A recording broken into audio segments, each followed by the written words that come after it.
दोस्तों नमस्कार। मैं वीएल सर आपका स्वागत करता हूं आपका अपना YouTube channel study with VL sir में। दोस्तों आज हम बात करेंगे MP higher education guest faculty जो कि अभी वर्तमान में ही आपके न्यू रजिस्ट्रेशन व पुराने जो रजिस्टर्ड कैंडिडेट्स हैं या अभ्यर्थी हैं, तो जैसे किसी के पास नेट या सेट हो क्वालिफाई हो गया है तो कैसे अपलोड करना है डॉक्यूमेंट्स, और जो नवीन रजिस्टर्ड नहीं हैं या नवीन रजिस्ट्रेशन कर रहे हैं या करना चाह रहे हैं तो उनके लिए वीडियो है। तो आज इस वीडियो में हम कवर करेंगे कि रजिस्ट्रेशन कैसे करें, या फिर आपने रजिस्ट्रेशन पहले से ही किया है तो डॉक्यूमेंट्स को कैसे अपलोड करें, और साथ ही साथ में लॉगिन, यूज़र आईडी, पासवर्ड, और आपका जो वर्तमान में वैकेंट सीट है हर सब्जेक्ट में कितने कितनी सीटें खाली हैं और किस किस डिस्ट्रिक्ट में ही है, साथ ही में ही जो एक्सपेक्टेड सीट है वो कितनी आ सकती है। तो इस वीडियो में सारा कुछ हम कवर करने वाले हैं। चैनल को सब्सक्राइब कीजिए, लाइक कीजिए और ज़्यादा से ज़्यादा लोगों को शेयर कीजिए। इसमें हम पॉइंट टू पॉइंट बात करेंगे। तो सबसे पहले हम देखते हैं कि न्यू रजिस्ट्रेशन कैसे करना है। तो आइए चलते हैं टॉपिक पर।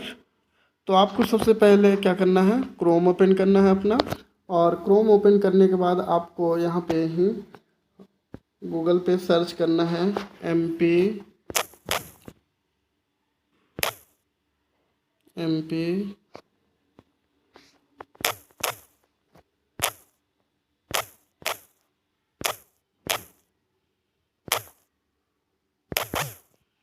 हायर एजुकेशन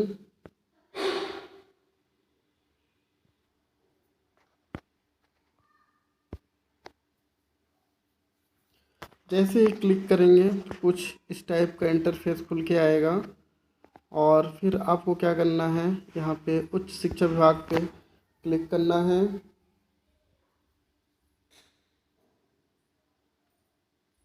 तो इस टाइप का कुछ पेज खुल के आएगा, आपको स्क्रॉल करते हुए नीचे आना है, और जैसे ही आप नीचे आते जाएंगे और आपको और नीचे आना है, ये आपको दिख रहा होगा अतिथि विद्वान हेतु लॉगिन, इस पर क्लिक करना है आपको।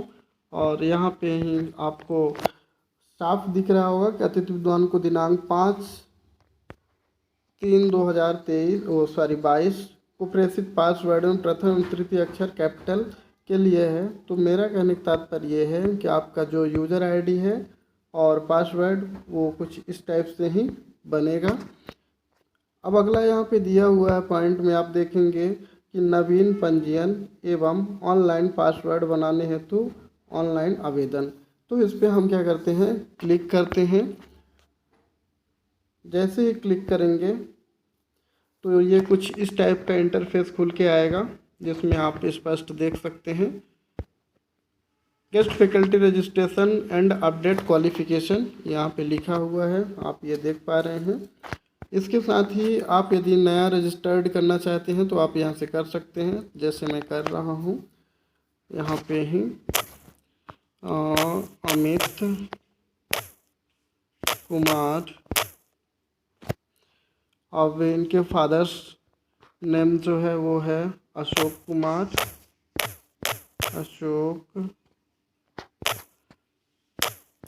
कुमार, मदर्स नेम में हो जाएंगे आपके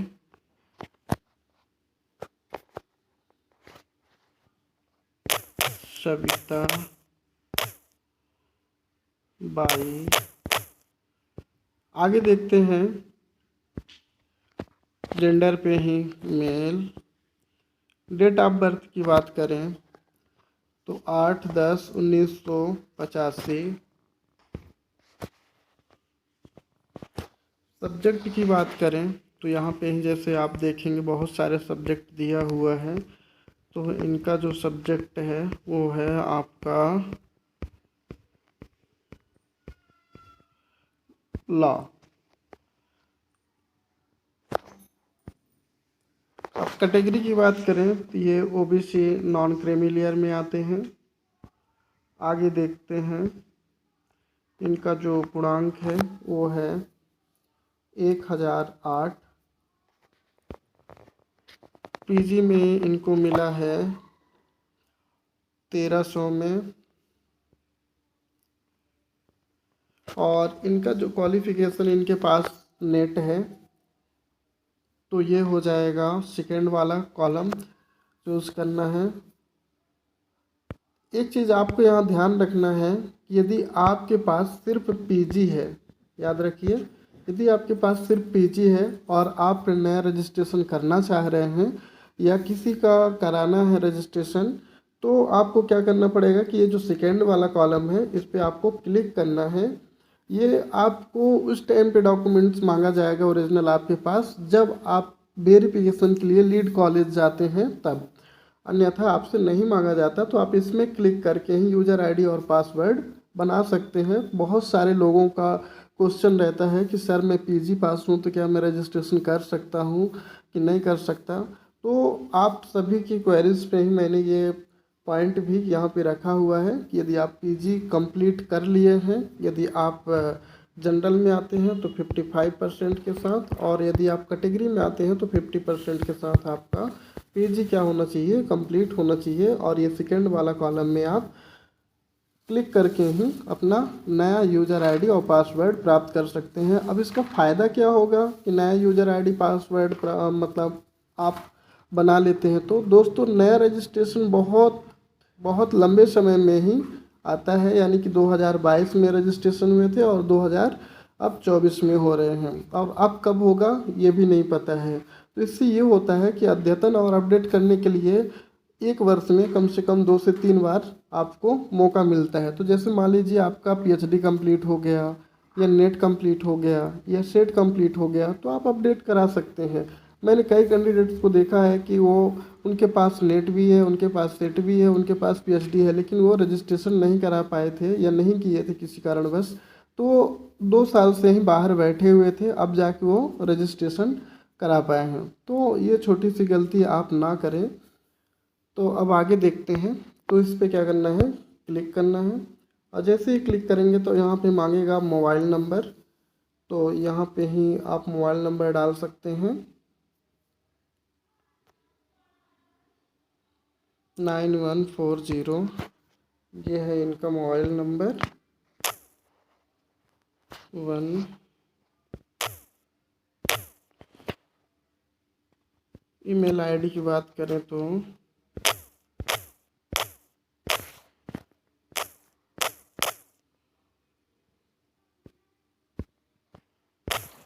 अमित कुमार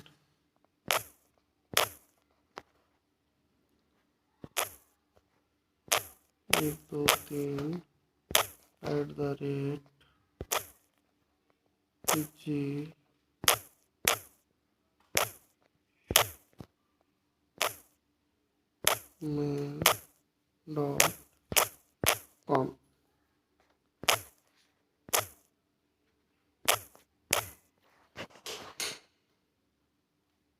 अमित कुमार 123@gmail.com। अब आगे क्लिक करेंगे और आगे देखते हैं। अब यहाँ पे ध्यान रखना, यहाँ पे ही दिया हुआ है स्पष्ट शब्दों में ही, आप ये देख पा रहे हैं, ये पूरी लाइन को आपको बहुत ध्यान से देखना है। तो दिया हुआ है कि दर्ज जानकारी का आवेदक द्वारा पुष्टि उपरांत कोड दर्ज कर सेव करना सुनिश्चित करें। सेव करने के उपरांत यूजर नाम व पासवर्ड प्रदर्शित होने पर उसे नोट कर लें। उक्त यूजर नाम पासवर्ड से ही लॉगिन कर प्रोफाइल अद्यतन की कार्यवाही की जा सकेगी। तो दोस्तों अब ये नीचे वाला भी पढ़ लो, आप एक बार इसे भी देख लो। तो यहाँ पे भी लिखा हुआ है कि नोट, उपरोक्त दर्ज जानकारी के पश्चात प्राप्त यूजर नेम एंड पासवर्ड को नोट कर लेवे। उक्त यूजर नेम एंड पासवर्ड से लॉगिन कर अन्य जानकारी दर्ज संबंधित शासकीय अग्रणी महाविद्यालय वही लीड कॉलेज जो होता है आपका, इस तरह से सत्यापन कराना सुनिश्चित करें। सत्यापित आवेदक ही मान्य किए जाएंगे। तो आपको करना क्या है कि यहाँ पे जब ये कोड दिया है ये डालेंगे और यहाँ पे ही आप क्या करेंगे, ये कोड को फिल करेंगे और यहाँ पे सेव करेंगे। जैसे ही सेव करेंगे तो आपका यूज़र आईडी और पासवर्ड आपको यहाँ पे ही मिल जाएगा। तो उसे क्या करना है, सबसे पहले आपको कहीं पे ही पेन कॉपी लेके नोट कर लेना है। साथ ही में ही आप स्क्रीनशॉट ले लें और फिर आगे की पेज पे बढ़ें। तो हम यहाँ पे ही सेव करते हैं और ये है आपका 733 और 9। अब यहाँ पे ही हम सेव करते हैं। तो जैसे कि आप यहाँ पे ये देख पा रहे हैं, ये इनका यूज़र आईडी और पासवर्ड आ गया है। और साथ ही में ही आपको क्या करना है, इसका एक स्क्रीनशॉट ले लेना है। अब यहाँ पे ही जैसे आपको यूज़र आईडी पासवर्ड मिल गया, आप लिख सकते हैं। लिखने के बाद आपको क्या करना है, आगे बढ़ना। और यहाँ पे ही दिया हुआ है स्पष्ट शब्दों में ही आप देख सकते हैं लॉगिन करने के लिए। तो यहाँ से आप करेंगे क्लिक और आप चले जाएंगे सेकेंड पेज में। और जैसे ही सेकेंड पेज में जाएंगे तो आपको यहाँ से ही फिर लॉगिन करना है। लॉगिन करने के बाद आपको यहाँ पे ही जो भी आपने यूज़र आईडी पासवर्ड लिख रखा था वो आपको यहाँ पे ही फिल करना है।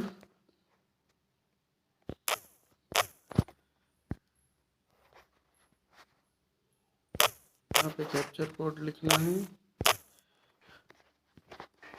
तो इस हिसाब से आपको क्या करना है, पहले यूज़र आईडी पासवर्ड और फिर कैप्चर कोड फिल करना है। और फिल करने के बाद फिर आपको लॉगिन करना है। तो दोस्तों जैसे कि मैंने यूज़र आईडी पासवर्ड डाला और ये खुल गया। और खुलने के बाद यहाँ पे ही 2 कॉलम दिए हुए हैं, मतलब 2 पॉइंट हैं, जिसमें से ही एक दिया हुआ है guest faculty profile update and print 2024-25। दूसरा दिया है अतिथि विद्वान प्रोफाइल अद्यतन करने हेतु मैनुअल 2024-25। तो आपको फर्स्ट वाला जो कॉलम है यानी कि इस पे आपको क्लिक करना है। जैसे ही आप क्लिक करेंगे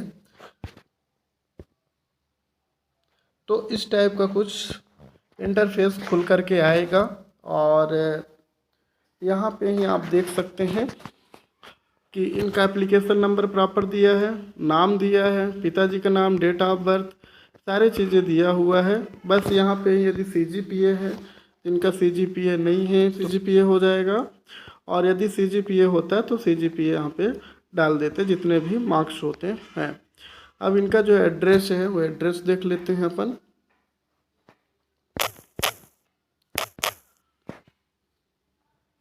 मध्य प्रदेश, हनुमान चौक, वार्ड नंबर 10, पोस्ट आपका रीठी है। फिर डिस्ट्रिक्ट आपका ये दिया हुआ है।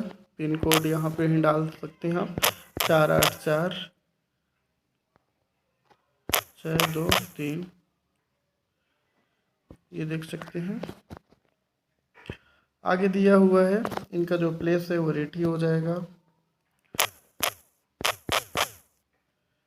रीठी। फिर डिस्ट्रिक्ट में आ जाएगा आपका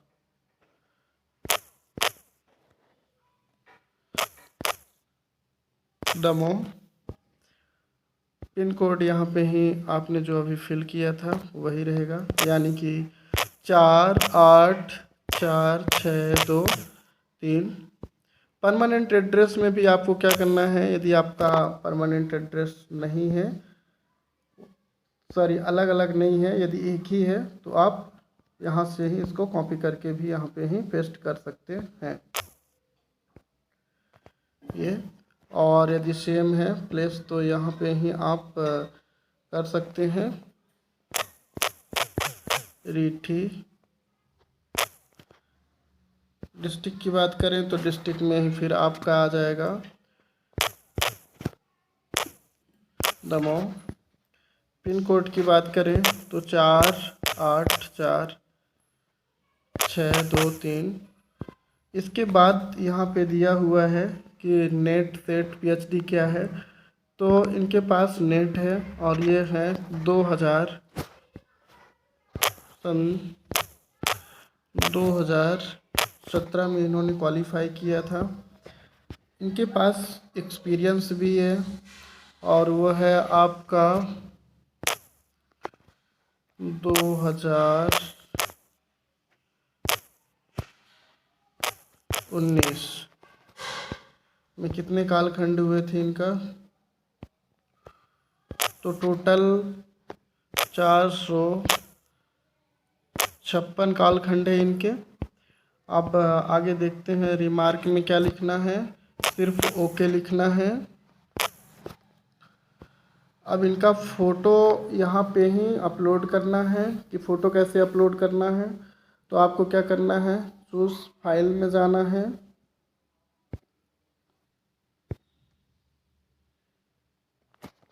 और यहाँ पे ही फ़ोटो अपडेट या अपलोड करना है। जैसे कि ये फ़ोटो आ गया, आप देख पा रहे हैं। और आगे अब चलते हैं और देखते हैं इनका डिटेल। तो अब यहाँ से क्या करना है, आपको जितने सारे चीज़ें आपने भर रखे थे, अब यहाँ से ही आपको डॉक्यूमेंट्स क्या करना है, अपलोड करना है। और अपलोड करने के लिए यहाँ पे ही जैसे ये आपका 10th दिया हुआ है, तो जैसे कि मैं कर रहा हूँ।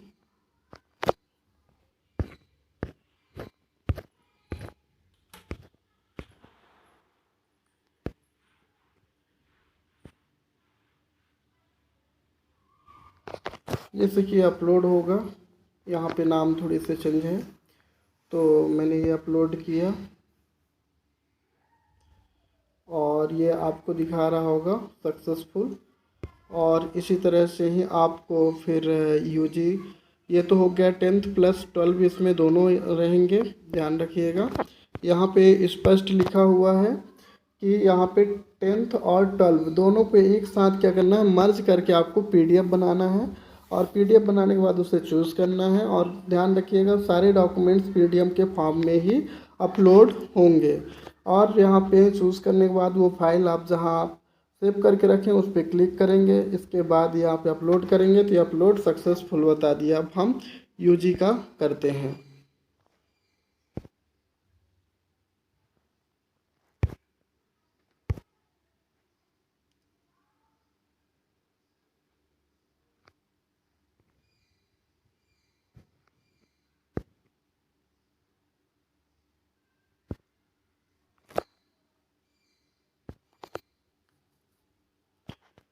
ये हमने सेकेंड यूजी का अपलोड कर दिया।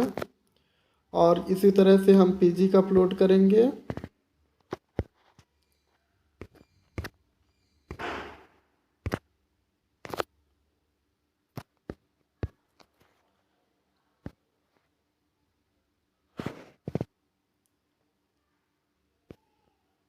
ये पीजी का भी हमने अपलोड कर दिया। आगे कास्ट सर्टिफिकेट हम यहाँ पे अपलोड करेंगे, चूँकि एक कैटेगरी में आ रहे हैं, ओबीसी में है।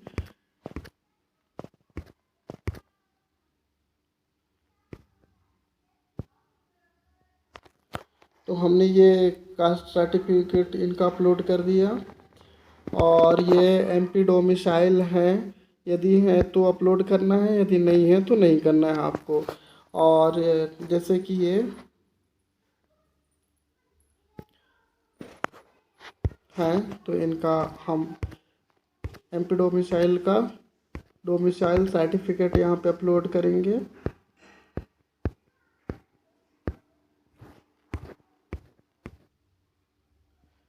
तो हमने ये डोमिसाइल भी इनका यहाँ पे ही अपलोड कर दिया। और इसी तरह से ही अब इनके पास पीएचडी नहीं है, एमफिल भी नहीं है, और इनके पास नेट है, तो नेट वाले में हम क्लिक करेंगे। और फिर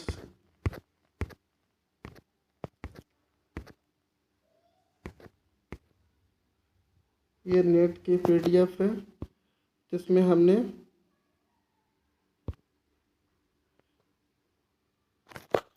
ये नेट वाला अपलोड कर दिया। और जैसे कि इनके पास 1 साल का एक्सपीरियंस है, तो भी यहाँ पे हम अपलोड करेंगे।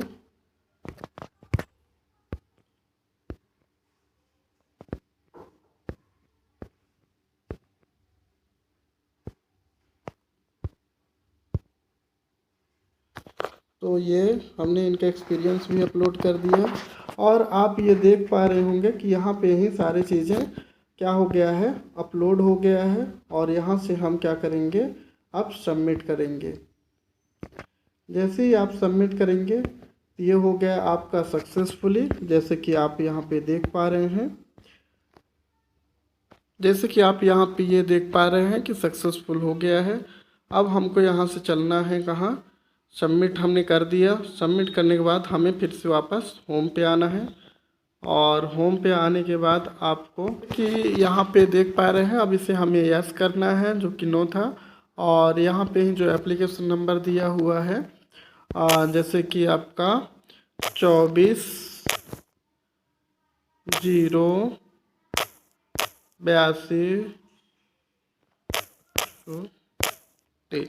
अब इसे हम क्या करेंगे, अपडेट करेंगे और वो लॉक हो जाएगा। ये लॉक हो गया। अब लॉक करने के बाद आप यहाँ पे क्या करेंगे, प्रिंट ले लेंगे। जैसे कि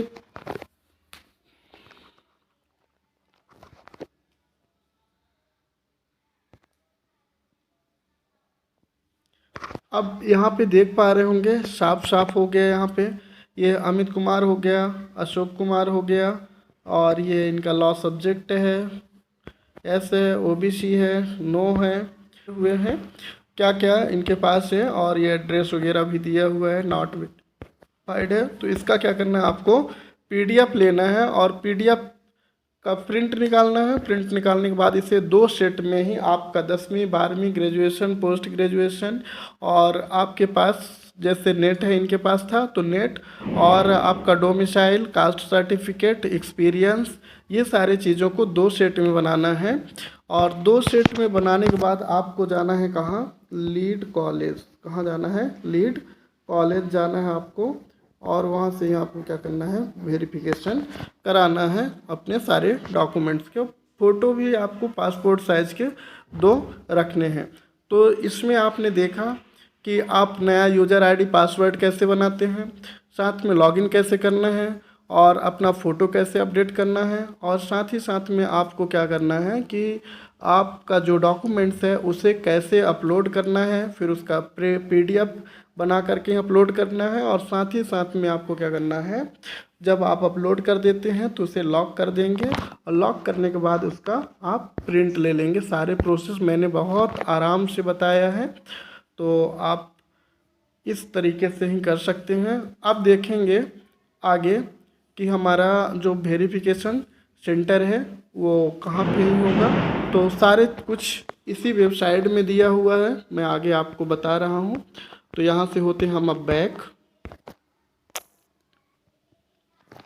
तो हम बैक होकर के पुनः अपने उसमें आ जाना साइड में, और यहाँ पे ही नीचे आएंगे तो आपको मिलेगा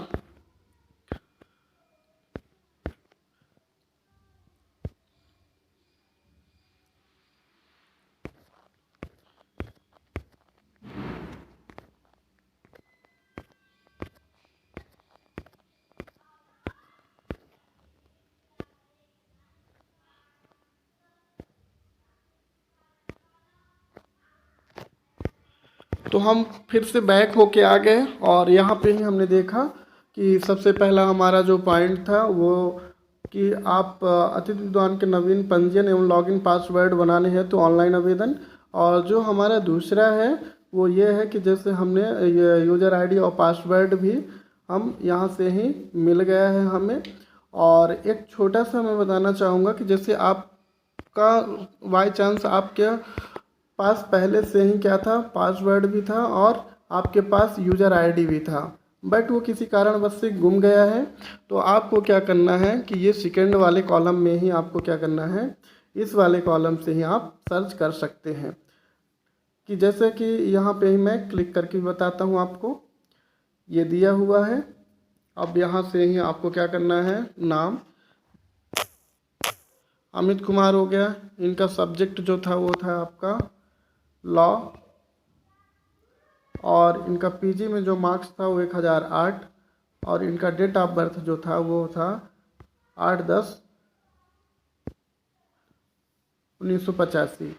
आप यहाँ पे टोटल देख पा रहे होंगे बहुत ही अच्छे से ही कि इनका जो एप्लीकेशन आईडी है वो ये है, इनका नाम दिया है, पिताजी का नाम दिया है, कैटेगरी दिया है, सब्जेक्ट दिया है, और साथ में मोबाइल नंबर भी दिया हुआ है। इस वीडियो को स्क्रिप्ट बिल्कुल भी ना करें, आपको एक एक टॉपिक के बारे में बहुत डिटेल से बताया गया है। तो आप इस तरह से ही, यदि आप नवीन हैं या पुराने रजिस्टर्ड हैं, तो यहाँ से ही अपना यूज़र आईडी और पासवर्ड भी आप यहाँ से ही आप अपना आईडी, साथ में ही पासवर्ड भी यहाँ से ही आप निकाल सकते हैं बहुत ही आसानी से ही।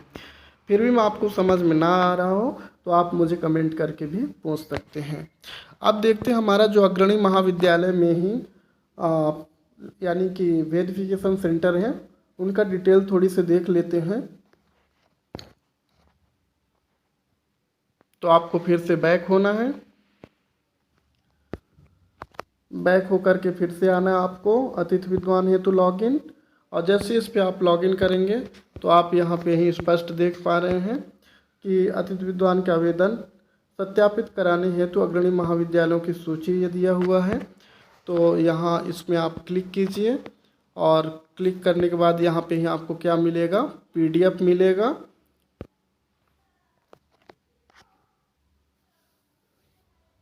तो आप डायरेक्ट यहाँ से ही पीडीएफ में आ जाएंगे और इस पीडीएफ में ही आपको साफ साफ दिया हुआ है, जैसे कि आप यहाँ पे देख पा रहे हैं, अतिथि विद्वान के आवेदन सत्यापन हेतु अग्रणी महाविद्यालय की सूची यहाँ पे ही स्पष्ट दिया हुआ है। और साथ ही में ही दिया हुआ है आपका जो कॉलेज है, लीड कॉलेज। और ध्यान रखिएगा कि एक डिस्ट्रिक्ट में एक ही लीड कॉलेज होता है और आपका जो जहाँ पे वो स्थान रहता है वो दिया रहता है, साथ में डिस्ट्रिक्ट दिया रहता है, फ़ोन नंबर भी दिया रहता है और ईमेल आईडी भी दिया रहता है।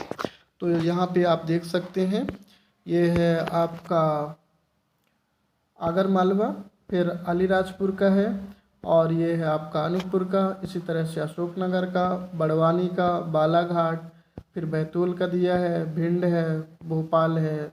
भोपाल में जैसे Hamidia arts and commerce college है।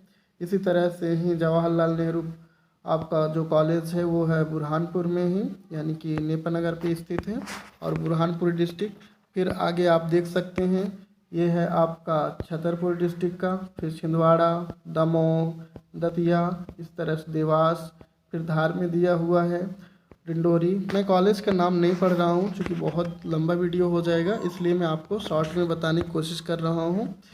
फिर यहाँ पे डिंडोरी के बाद गुना दिया है, ग्वालियर, हरदा, इंदौर, जबलपुर, झाबुआ, फिर आपका कटनी दिया है, खंडवा दिया है, खरगोन दिया है, मंडला दिया हुआ है। और आगे देख सकते हैं यहाँ पे ही मंदसौर दिया हुआ है, साथ में मुरैना है, फिर नर्मदापुरम जो कि होशंगाबाद का है, फिर नरसिंहपुर दिया है, नीमच है, निवारी है और पन्ना आपकी। फिर और आगे देखते हैं तो इस तरह से ही आप ये देख सकते हैं, रायसेन, राजगढ़, रतलाम, रीवा, सागर, सतना, सीहोर, सिवनी, शहडोल, शाजापुर। और आगे देखते हैं तो यहाँ पे ही शिवपुरी दिया हुआ है और श्योपुर भी है, साथ में ही आपका सीधी दिया हुआ है, सिंगरौली है, टीकमगढ़ है, उज्जैन है और उमरिया है, साथ में आपका विदिशा है। तो अभी जो वर्तमान में मध्य प्रदेश में ही 3 डिस्ट्रिक्ट बने हुए हैं, जिसमें एक है आपका पंडूर्णा और जो कि छिंदवाड़ा के ज़िले से ही अलग होकर के बनी हुई है, और दूसरा है आपका मऊगंज जो कि आपके रीवा से अलग होकर बनी है, और तीसरा है आपका मैहर।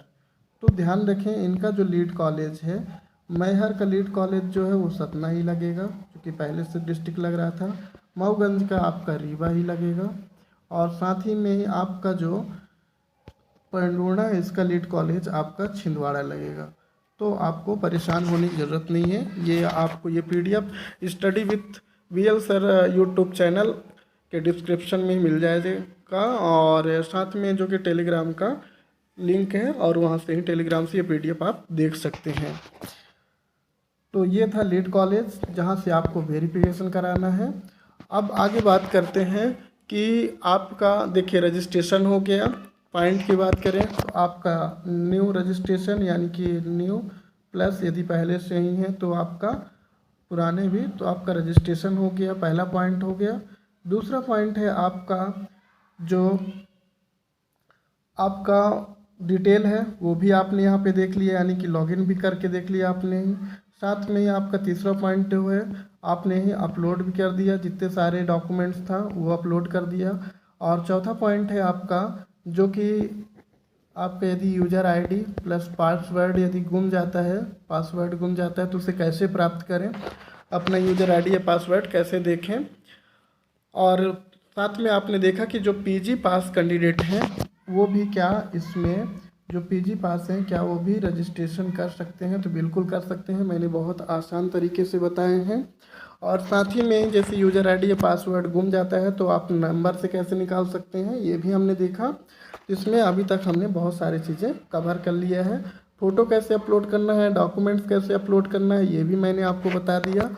और फिर प्रिंट कैसे लेना है, और प्रिंट लेने के बाद आपको क्या क्या लेके जाना है अग्रणी महाविद्यालय, ये भी मैंने बताया यहाँ पे ही। और साथ ही में ही वो जो लीड कॉलेज है वो मैंने आपको डिटेल से बता दिया यहाँ पे ही। ये पीडीएफ भी है जो कि आपको study with VL sir Telegram channel में भी मिल जाएगा।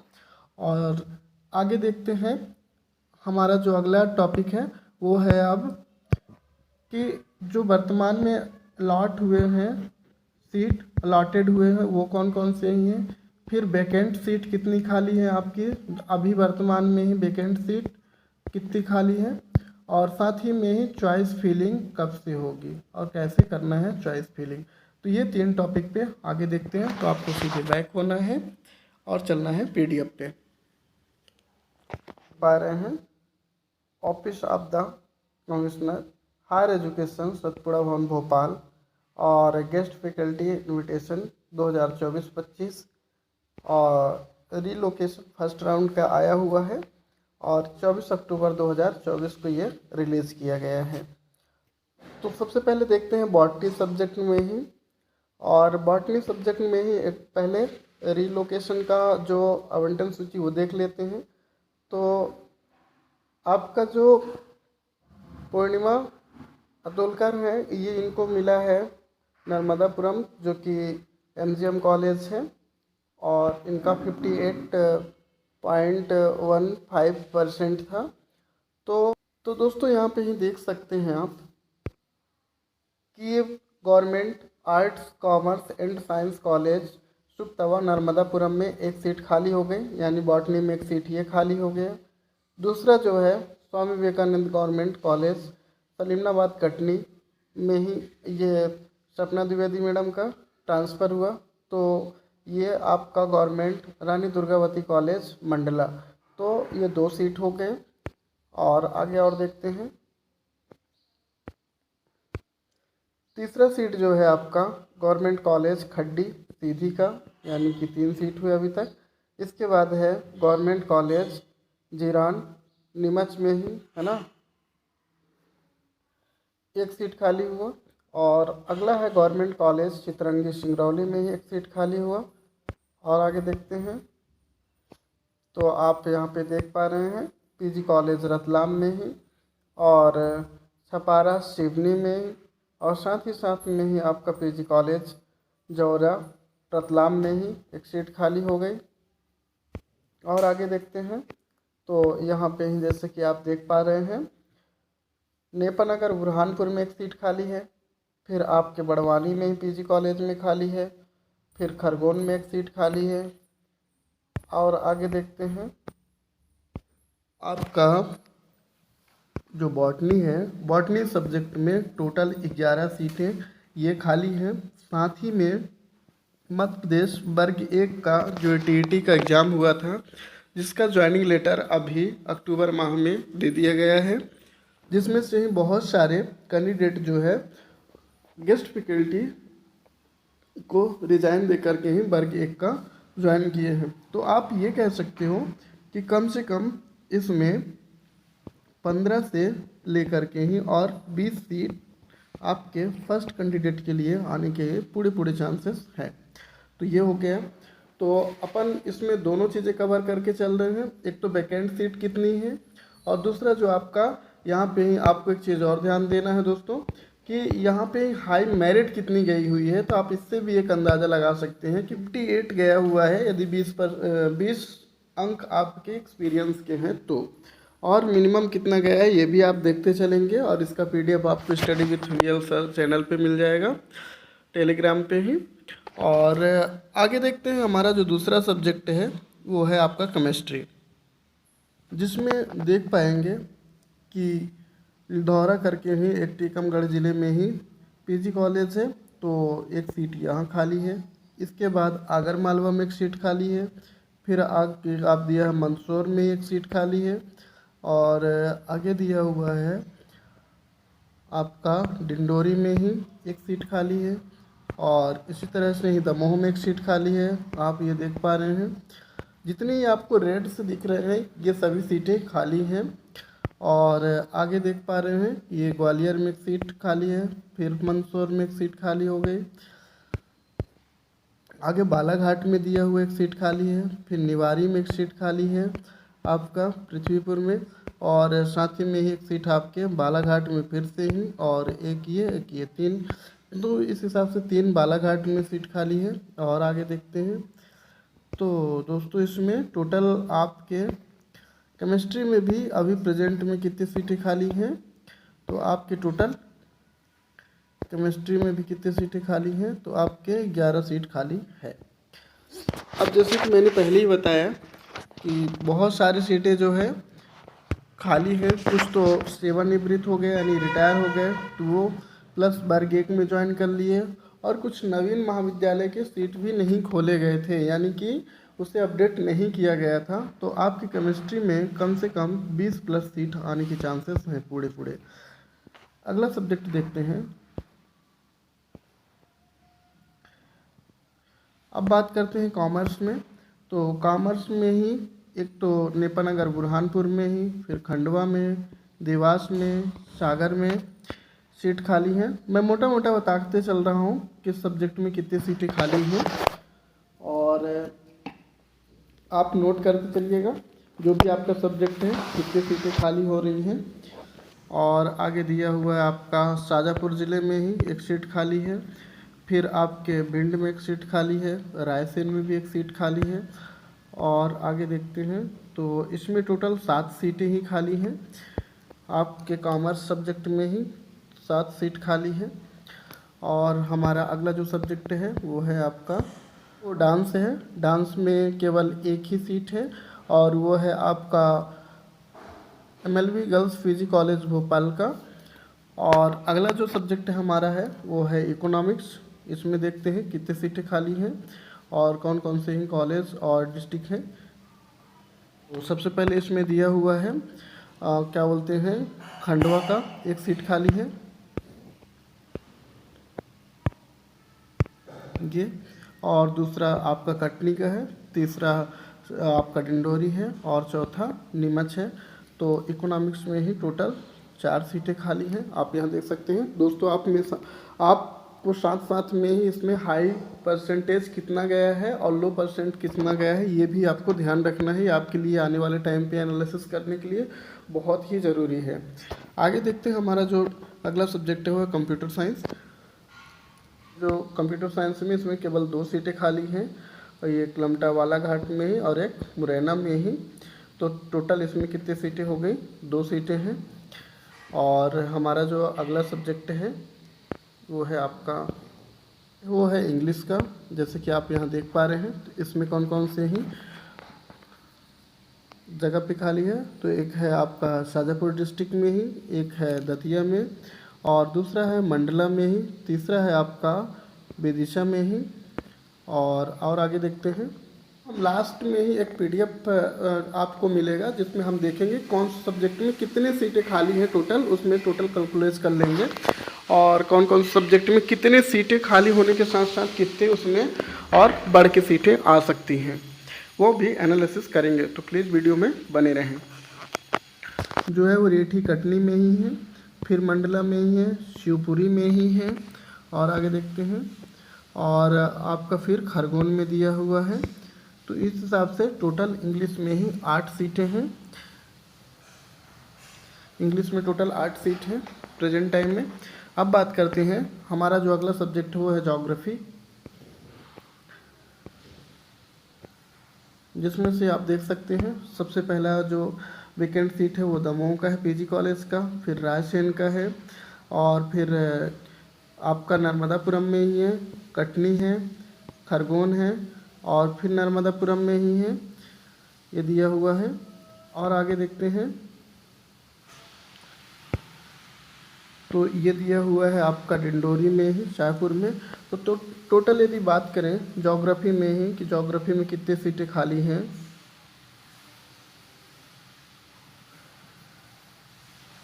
तो ज्योग्राफी में भी 7 सीटें खाली हैं वर्तमान में। आगे देखते हैं हमारे हिंदी सब्जेक्ट में कितना पोस्ट खाली है। तो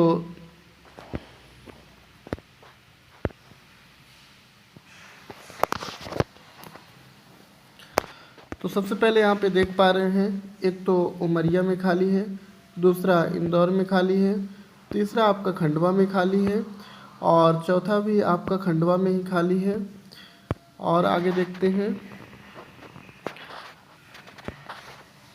तो शाजापुर में भी खाली है, छतरपुर में भी खाली है। कॉलेज का नाम आप पढ़ सकते हैं, देख सकते हैं और पीडीएफ में भी आप आराम से ही बैठ के एनालिसिस कर सकते हैं, वहाँ देख सकते हैं। अगला दिया हुआ है नर्मदापुरम में एक सीट खाली है और बालाघाट में भी एक सीट खाली है।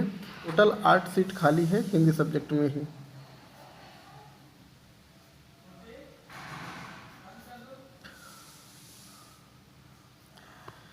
आगे देखते हैं हिस्ट्री सब्जेक्ट हमारा जो कि अगला सब्जेक्ट है, इसमें देखते हैं कितनी सीटें खाली हैं। तो जैसे कि आप देख पा रहे हैं, सबसे पहले आपके दतिया में एक सीट खाली है, शहडोल में भी एक सीट खाली है, सिवनी में एक सीट खाली है, अलीराजपुर में भी एक सीट खाली है और आगे दिया हुआ है आपका नीमच में भी एक सीट खाली है और खंडवा में भी एक सीट खाली है,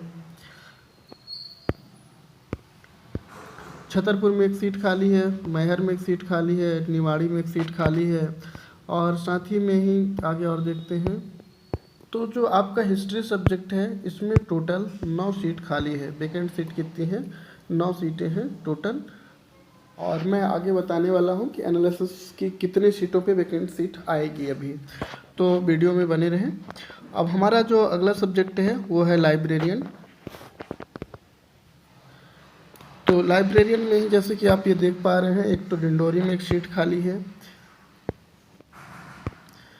दूसरा जो है आपका मवाई मंडला में एक सीट खाली है, रायसेन में भी एक सीट खाली है, बरगी जबलपुर में भी एक सीट खाली है, हटा जो कि आपके बालाघाट में भी एक सीट खाली है और आगे देखें तो देवास में भी एक सीट खाली है, आपको ये मिल जाएगा। और फिर मैहर में एक सीट खाली है, भिंड में भी एक सीट खाली है और साथ ही साथ फिर देवास में एक सीट खाली है और आपके सीधी में भी एक सीट खाली है। तो इस हिसाब से ही आपका जो लाइब्रेरियन में है वो टोटल 10 सीट पे वैकेंट सीट खाली है अभी वर्तमान में ही। और हमारा जो अगला सब्जेक्ट है वो है आपका मैथमेटिक्स। तो जो आपका मैथमेटिक्स है वो टोटल यहाँ पे ही एक सीट खाली है और वो है आपका इंदौर का राव, इंदौर में ही एक सीट खाली हुई है। हमारा जो अगला सब्जेक्ट है वो है आपका फिजिक्स, जिसमें आप देख पा रहे हैं कि एक सीट खाली है आपके बड़वानी निवाड़ी बड़वानी पे ही, दूसरा है आपका खरगोन। तो इस हिसाब से फिजिक्स में ही केवल 2 सीटें खाली हैं। पर आप टेंशन ना लें दोस्तों, ये वर्तमान में वैकेंट सीट हैं बहुत सारे, लेकिन या तो प्राचार्यों के द्वारा या फिर हायर एजुकेशन के द्वारा उन्हें प्रॉपर वैकेंट सीट के लिए यहाँ पे विज्ञापन पे नहीं निकाला गया है। तो आपका जो आने वाले टाइम पे ही जितने भी फ्रेश कैंडिडेट आ रहे हैं या फिर आपके ही जो चॉइस फिलिंग के लिए लिंक ओपन होगा उसमें बहुत सारे सीटें आपको देखने के लिए मिलेंगे। तो फिजिक्स में टोटल कितनी सीटें हैं? तो आपके 2 सीटें आई हुई हैं। और हमारा जो अगला सब्जेक्ट है वो है आपका पॉलिटिकल साइंस, जिसमें आप देख पाएंगे तो सबसे पहले जो है आपका वो है बड़वानी पे एक सीट खाली है, कटनी पे एक सीट खाली है, फिर बड़वानी पे एक सीट खाली है और सिंगरौली में एक सीट खाली है। और साथ ही में ही आगे देखते हैं एक सीट खरगोन में खाली है, फिर खंडवा में भी खाली है और शाजापुर में भी एक सीट खाली है। आगे देखते हैं सीट दिया हुआ है वो है आपका सीहोर में फिर से ही है और फिर नरसिंहपुर जो है आपका, यहाँ पे एक सीट खाली है। आगे राव इंदौर में भी दिया हुआ एक सीट खाली है, और साथ ही में ही राजगढ़ में भी एक सीट खाली है जो कि आप यहाँ देख पा रहे हैं। सिवनी में भी एक सीट खाली है। तो इस हिसाब से ही आप देखेंगे आगे भी कि धार में भी एक सीट खाली है। तो आपका जो पॉलिटिकल साइंस है इसमें टोटल कितनी सीटें हैं, तो इसमें टोटल वर्तमान में 14 सीट खाली है, जो कि आप यहाँ पे ही स्पष्ट देख पा रहे हैं। 14 सीट खाली है वर्तमान में। आगे देखते हैं, हमारा जो अगला सब्जेक्ट है वो है आपका संस्कृत। अब यहाँ पे देख पाएंगे संस्कृत में ही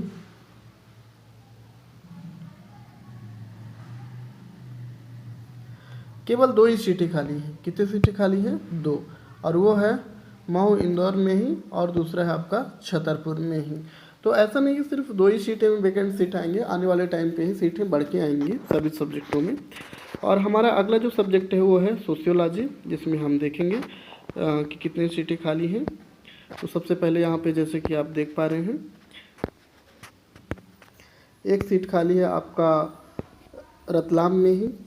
और आगे देखते हैं, तो अगला जो वैकेंट सीट है वो है डिंडोरी पे, और फिर दतिया में, और नेक्स्ट जो है वो आपका सीहोर में। और आगे देखते हैं, तो एक है सिवनी में। इस हिसाब से टोटल आपके सोशियोलॉजी में ही 5 सीटें आई हुई हैं वैकेंट सीट। और नेक्स्ट जो हमारा सब्जेक्ट है वो है आपका कोर्ट ऑफिसर का। देखते हैं इसमें कितनी आई हुई हैं। तो सबसे पहला है आपका अनूपपुर में है, और फिर शहडोल में, फिर भिंड में, फिर अनूपपुर में, और नेक्स्ट देखते हैं, फिर है आपका देवास में, फिर पन्ना में,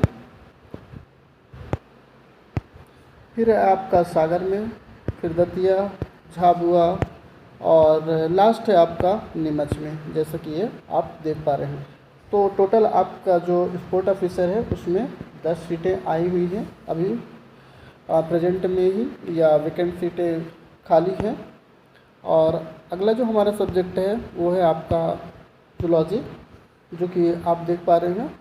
तो यहाँ पे ही एक सागर में वैकेंट सीट है, दूसरा अनूपपुर में एक वैकेंट सीट है, और जो आपका तीसरा वैकेंट सीट है वो है आपका मैहर में ही। और अगला वैकेंट सीट जो है वो है आपके शहडोल में, ये देख सकते हैं। फिर अगला वैकेंट सीट है मंडला, और एक है खंडवा। और आगे देखते हैं, तो फिर आपका है खरगोन पे एक सीट, फिर दमोह में, खंडवा में, और एक सीट है आपका राजगढ़ में, फिर राजगढ़ में है, और बालाघाट में एक सीट है। तो इस हिसाब से टोटल आपके जूलॉजी में ही हैं 12 सीटें आई हुई हैं अभी प्रेजेंट टाइम में। अब हम ऐड करते हैं और देखते हैं कि सभी सब्जेक्टों में ही जो वैकेंट सीट है वो कितनी कितनी सीटें रह गई हैं। तो आइए देखते हैं पीडीएफ के माध्यम से ही। तो जैसे कि ये पीडीएफ है, आप देख सकते हैं एमपी हायर एजुकेशन भोपाल 2024-25 के लिए, और यहाँ पे दिया हुआ है प्रेजेंट में अवेलेबल वैकेंट सीट, कितने वैकेंट सीट हैं, और एक्सपेक्टेड सीट कितनी सीटें अभी इसमें आ सकती हैं, ये देखते हैं सब्जेक्ट वाइज। और मैं ये बहुत एनालिसिस करने के बाद आपको ये जो सीटें का एक्सपेक्टेड सीटें बता रहा हूँ, जो कि कई जगह पे ही, जैसे पीएम एक्सीलेंस है तो वहाँ पे ही बहुत सारे वैकेंट सीटें हुई हैं, सब्जेक्ट पे ही हैं। तो रेगुलर जो आपके परमानेंट फैकल्टी है वो कहीं ना कहीं वहाँ पे ही शिफ्ट होंगे, तो वो सीट भी वैकेंट हो जाएंगे। इसके बाद क्या बोलते हैं, एमपी एजुकेशन में ही वर्ग 1 की जो अभी ज्वाइनिंग मिला है, वर्ग 1 में बहुत सारे उसमें गेस्ट फैकल्टी के कैंडिडेट जा चुके हैं, और साथ ही में जो बहुत सारे लोग सेवानिवृत्त हैं। तो और अभी वर्तमान में बहुत सारे वैकेंट सीटों को प्राचार्यों के द्वारा या हायर एजुकेशन के द्वारा क्या किया गया है, अपडेट नहीं किया गया है। तो इस आधार पे एनालिसिस करके ही, तो सबसे पहले देखते हैं बॉटनी में ही। तो बॉटनी में प्रेजेंट में 11 सीट खाली हैं, जिनका डिटेल आपने अभी पीछे देख लिया। और इसमें जो एक्सपेक्टेड सीट आने की चांसेस हैं वो आपका 15 से 20 सीटें आ सकती हैं। और दूसरा सब्जेक्ट है हमारा केमिस्ट्री। केमिस्ट्री में भी लगभग अभी 11 सीट खाली है और 21 से 25 सीटें इसमें भी आ सकती हैं। कॉमर्स में ही प्रेजेंट में 7 सीटें खाली हैं, जो कि एक्सपेक्टेड सीट की बात करें तो 18 से 20 सीटें इसमें आ सकती हैं।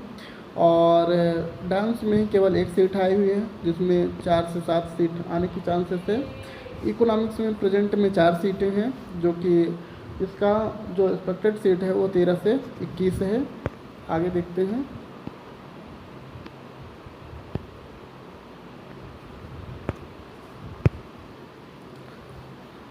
और फिर है आपका कंप्यूटर साइंस में मात्र अभी 2 सीटें हैं, जबकि कंप्यूटर साइंस हर कॉलेज में ही वैकेंट सीट खाली पड़ी हुई है, तो इसके 15 से 19 सीट आने के चांसेस हैं। वहीं बात करें इंग्लिश की, तो इंग्लिश में भी अच्छी खासी सीटें वैकेंट सीटें खाली हैं, लेकिन वर्तमान में सिर्फ 8 सीटें आई हैं और इसके 20 से 25 सीट आने की चांसेस हैं। वहीं बात करें ज्योग्राफी की, तो ज्योग्राफी में ही 7 सीटें वैकेंट सीट अभी हैं और आने की चांसेस 14 से 21 सीटों की है। वहीं बात कर हिंदी में 8 सीटें आई हुई हैं। हिंदी में 8 सीटें आई हुई हैं, जिसके 16 से 24 सीट आने की चांसेस हैं। वहीं बात करते हैं हिस्ट्री की, तो हिस्ट्री में ही 9 सीटें वैकेंट सीट खाली है अभी और जो इसका एक्सपेक्टेड सीट आने की चांसेस है वो 17 से 22 सीट आ सकती हैं।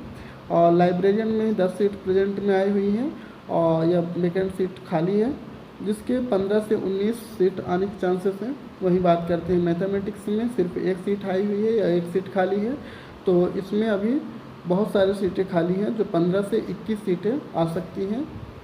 आगे देखते हैं। अब बात करते हैं फिजिक्स की। फिजिक्स में ही टोटल 2 सीटें अभी वैकेंट सीट हैं, जो कि 17 से 25 सीटें आ सकती हैं। पॉलिटिकल साइंस में बात करें तो 14 सीटें आई हुई हैं, जो कि बहुत सारे वैकेंट सीट अभी भी खाली हैं, तो 21 से 28 सीट आने की चांसेस है। वहीं बात करते हैं संस्कृत में 2 सीटें खाली हैं, जो कि 7 से 11 सीटें आ सकती हैं। और सोशियोलॉजी में 5 सीटें आई हुई हैं, जो कि 15 से 19 सीटें आ सकती हैं। और स्पोर्ट ऑफिसर में ही 10 सीटें खाली हैं, जो कि आपका लगभग 16 से 21 सीटें आ सकती हैं। वहीं जूलॉजी की बात करें तो इसमें 12 सीटें आई हुई हैं, जबकि बहुत सारे सीटें वैकेंट पड़ी हुई हैं, तो 17 से 21 सीटें इसमें आने के चांसेस हैं। तो ये था ओवरऑल कि हमारा एक्सपेक्टेड सीटें कितनी हो सकती हैं। हो सकता है इसमें 2-3 सीटें आगे पीछे हो जाएं, लेकिन लगभग वैकेंट सीट इतने ही रहेंगे। यदि कोई प्रॉब्लम आ रही है कि रजिस्ट्रेशन कैसे करें, वेरिफिकेशन के लिए क्या क्या डॉक्यूमेंट्स लगेगा, तो आप मेरा डिटेल वीडियो देख सकते हैं, जो कि इसी वीडियो के डिस्क्रिप्शन में पड़ी हुई है। हमारा अगला पॉइंट जो है वो ज्वाइनिंग स्टेटस का है कि ज्वाइनिंग स्टेटस कैसे देखें। तो सबसे पहले क्या करना है, आपको अपना क्रोम ओपन करना है। क्रोम ओपन करने के बाद आपको गूगल पे जाना है और इसके बाद टाइप करना है आपको MP higher education, MP higher education. और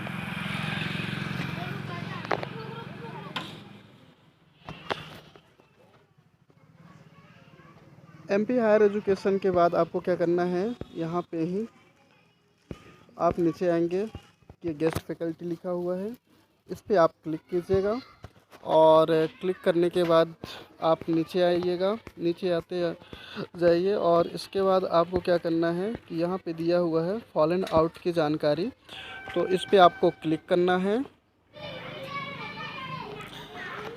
तो दोस्तों कुछ इस टाइप का पेज खुल के आएगा, जिसमें guest faculty invitation confirmation status, और यह मैं पुराना बता रहा हूँ। तो इसमें अभी नया अपडेट, जैसे कि 2023-24 में ज्वाइनिंग हुई थी, उसके बाद से किसी की ज्वाइनिंग हुई नहीं, तो अब जब नया रजिस्ट्रेशन जब चल रहे हैं, इनका वेरिफिकेशन हो जाएगा, इनको अलॉटेड हो जाएंगे सीट, फिर इसके बाद जहाँ मिलेगा, हाँ, तो जब इनकी ज्वाइनिंग हो जाएगी तो आप ज्वाइनिंग देख सकते हैं। इसके बाद यहाँ पे 2 तरीके हैं देखने के। एक तो आप कॉलेज सेलेक्ट करके देख सकते हैं, जैसे मैंने कि ये आप कॉलेज कोई सा भी कॉलेज सेलेक्ट कर सकते हो, जैसे कि मैं Anuppur government girls college choose कर रहा हूँ, इसके थ्रू भी देख सकते हो आप। तो दोस्तों दूसरा माध्यम जो है वो आपका है सब्जेक्ट वाइज, आप सब्जेक्ट के माध्यम से भी देख सकते हो। मैंने केमिस्ट्री को ओपन किया हुआ है, तो यहाँ पे जैसे आप देख पा रहे हैं पहले आपका एप्लीकेशन नंबर और फिर नाम दिया हुआ है और आपका जो कि आपके फादर्स नेम है वो, और subject, category, joining date, relieving date, college जो आपको मिलता है, स्थान, डिस्ट्रिक्ट, रिमार्क, और वर्तमान के जो स्टेटस है वो क्या है, और अपडेट डेट यहाँ पे दिया रहता है। तो इस हिसाब से ही टोटल आप देख सकते हैं, और ये सारी चीज़ें दिया रहता है। और यहाँ पे ही आप यदि इसको थोड़ी सी जूम करके देखें तो जैसे कि आप यहाँ पे देख पाएंगे, तो इसमें क्या होता है कि जूम करके देखें तो ये अपडेट रहता है। जैसे फॉलन आउट है तो फॉलन आउट दिखाएगा, रिलोकेशन है तो रिलोकेशन दिखाएगा, यदि रिजॉइनिंग है तो रिजॉइनिंग दिखाएगा। जैसे 2022 का रिजॉइनिंग है तो ये अपडेट करेगा। तो इस हिसाब से ही ये इसका पूरा लिस्ट निकल के आता है, जो कि आप ज्वाइनिंग स्टेटस बहुत आसानी तरीके से ही देख सकते हैं। तो आगे देखते हैं अगला पॉइंट हमारा। तो दोस्तों सबसे पहले क्या करना है, आपको क्रोम ओपन करना है। क्रोम ओपन करने के बाद आपको यहाँ पे सर्च करना है MP हायर एजुकेशन।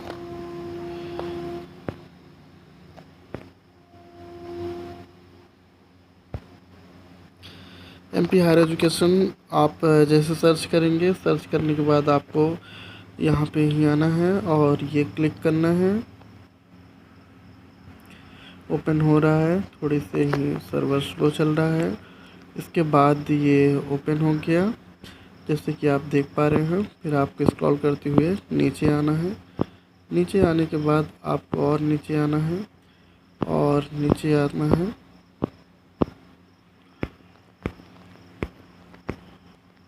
अब फिर यहाँ दिया हुआ है अतिथि विद्वान हेतु लॉगिन, तो इस पर आपको क्लिक करना है।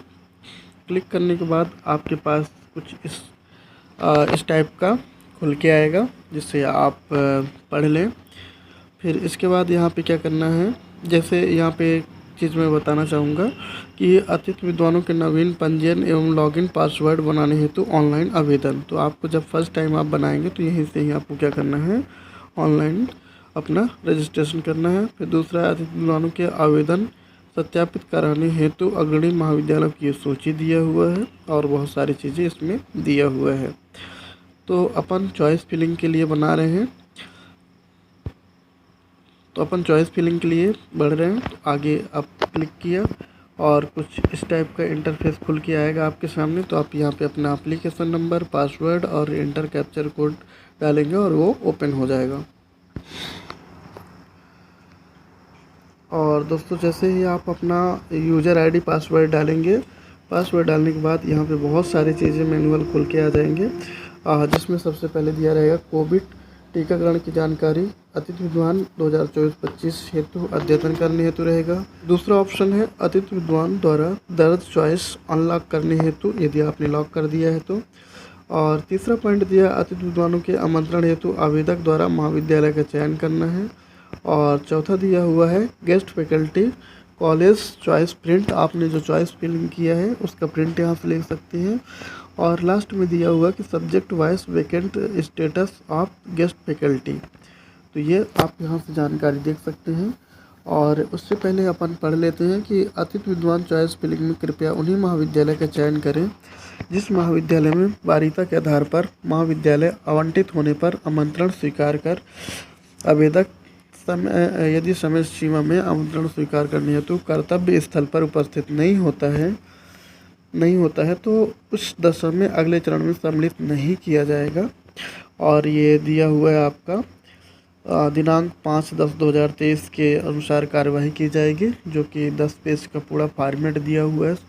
उसमें ये चॉइस फिलिंग करने से पहले आपको एक चीज़ सावधानी रखनी है कि यहाँ पे दिया हुआ है अतिथि विद्वान हेतु विषयवार रिक्त पदों की जानकारी, तो आप यहाँ पे क्लिक करेंगे।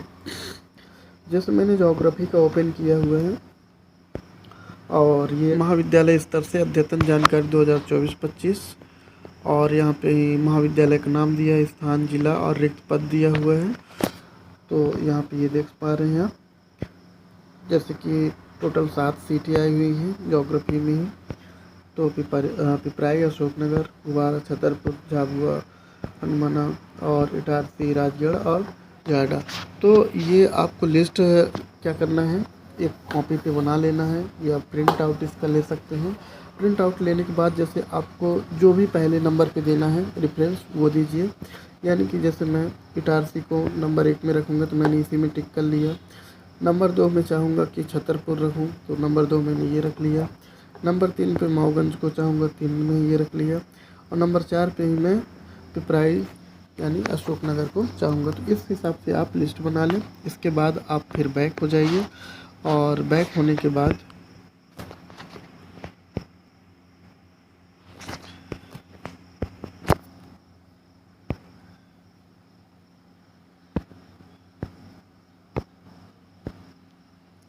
आपको बैक होना है। और बैक होने के बाद आपको क्या करना है, guest faculty college choice registration. जैसे ही आप इसमें क्लिक करेंगे तो यहाँ पे ही क्या हो जाएगा, आवश्यक दिशा निर्देश दिया रहेगा। चॉइस फिलिंग प्रक्रिया में प्रोफाइल वेरीफाइड आवेदक ही सम्मिलित हो सकेंगे। फिर प्रोफाइल वेरिफिकेशन कोड दर्ज करने एवं पुष्टि के उपरांत ही चॉइस फिलिंग कर सकेंगे।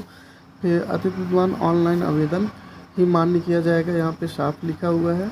और जो शासन का आदेश है 5/10/2023 मेरिट इसी के आधार पर जारी की जाएगी और आवंटन सूची भी इसी के आधार पर जारी किया जाएगा।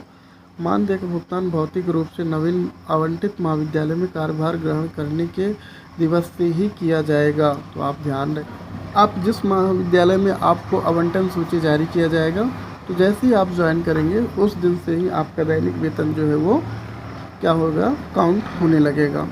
आगे दिया है, कृपया महाविद्यालय का चयन गंभीरता से करें क्योंकि आवंटित महाविद्यालय में चयन होने के उपरांत कार्यभार ग्रहण करने पर प्रक्रिया से बाहर कर दिया जाएगा। यानी कि आप क्या कर रहे हैं कि मान लीजिए आपका नाम कॉलेज में आ गया, आवंटित हो गया और आप यदि नहीं ज्वाइन कर रहे हैं वहाँ पे ही, तो आपको 1 साल के लिए ब्लॉक कर दिया जाएगा और आगामी चॉइस फिलिंग प्रक्रिया में भी शामिल नहीं हो पाएंगे। आगे दिया हुआ है कि ये घोषणा दिया हुआ है कि मैंने जारी आदेश ये फला दिया है। फिर दिनांक 5/10/2023 में दी गई समस्त जानकारी और शर्तें पढ़ ली है और वचन देती हूँ कि इसका पालन करूँगी। फिर जारी नवीन नीति 5/10/2023 अनुसार स्थल परिवर्तन में आवंटन होने के पश्चात आवंटित महाविद्यालय में अपनी उपस्थिति दर्ज कराने के बाद, है ना, और कंडिका 3.3 कार्यवाही की जाएगी यदि आप ज्वाइन नहीं करते हैं तो। अब आपको करना क्या है, ये हो गया। इसके बाद आपको आना है नीचे। अब दोस्तों यहाँ पे क्या करना है कि इंटर प्रोफाइल वेरिफिकेशन कोड। तो आपको यहाँ पे क्या करना है, अपना वेरिफिकेशन कोड जो आपने वेरिफिकेशन कराया होगा उस टाइम पे आपको वेरिफिकेशन कोड मिला होगा वो आपको यहाँ पे फिलअप करना है।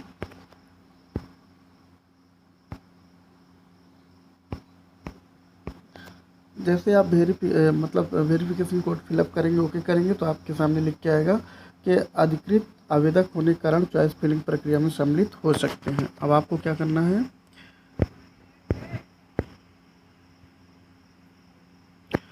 आप जैसे आगे बढ़ेंगे आपके सामने कुछ इस टाइप का इंटरफेस खुल के आ जाएगा जिसमें ऊपर में आपके नाम, पता और कैटेगरी वगैरह दिया रहेगा। इसके बाद सब्जेक्ट रहेगा, डोमिसाइल है तो यस, वो पहले से फिट रहता है, यस या एमए या ज्योग्राफी भी कर सकते हैं, जो भी आपका सब्जेक्ट हो। फिर अलाइड सब्जेक्ट यहाँ पे ऐड करना है। यदि आपके पास नेट सेट पीएचडी है तो ऑलरेडी उसमें ही फिट रहता है पहले से। अब बात करते हैं तो यहाँ पे दिया हुआ है आपका सीक्वेंस नंबर। तो सबसे पहले यहाँ पे क्लिक करेंगे आप, फिर ये चूज़ करेंगे, जैसे एक मैंने कर लिया। फिर इसके बाद आप ओके करेंगे। जैसे ही आप ओके करेंगे आपके सामने सेलेक्ट कॉलेज आ जाएगा। इस टाइप से आप कोई सा भी कॉलेज आप सेलेक्ट करते हैं, जैसे मैंने ये कर लिया। इसके बाद आपको क्या करना है, सेव पे जाना है और सेव पे जाने के बाद फिर से ही आपको क्या करना है, सीक्वेंस नंबर चूज करना है।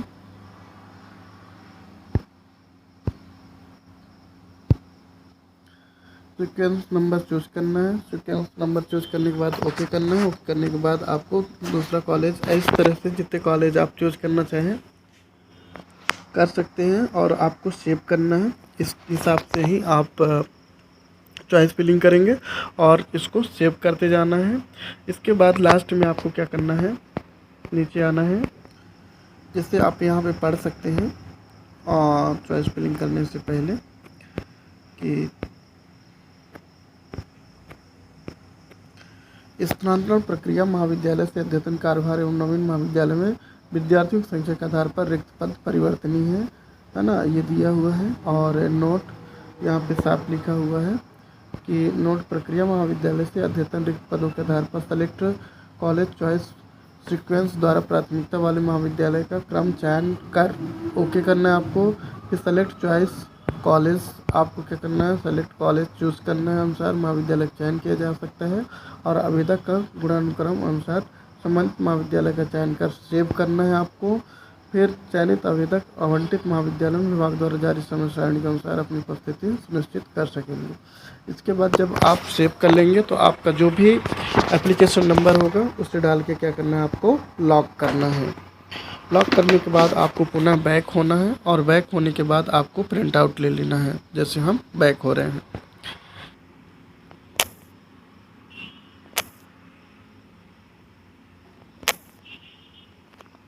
जैसे हम बैक होंगे, बैक होने के बाद यहाँ पे लिखा हुआ है गेस्ट फैकल्टी चॉइस प्रिंट, ये तो यहाँ से अपन इसमें क्लिक करेंगे और प्रिंट ले लेंगे।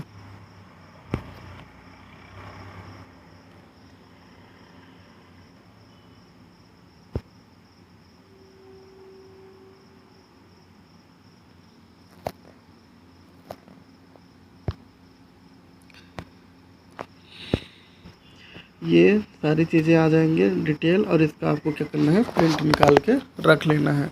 इसके बाद आपको जब ये प्रिंट निकाल के रख लेना, अब ये काम कहाँ आएगा हम बता रहे हैं।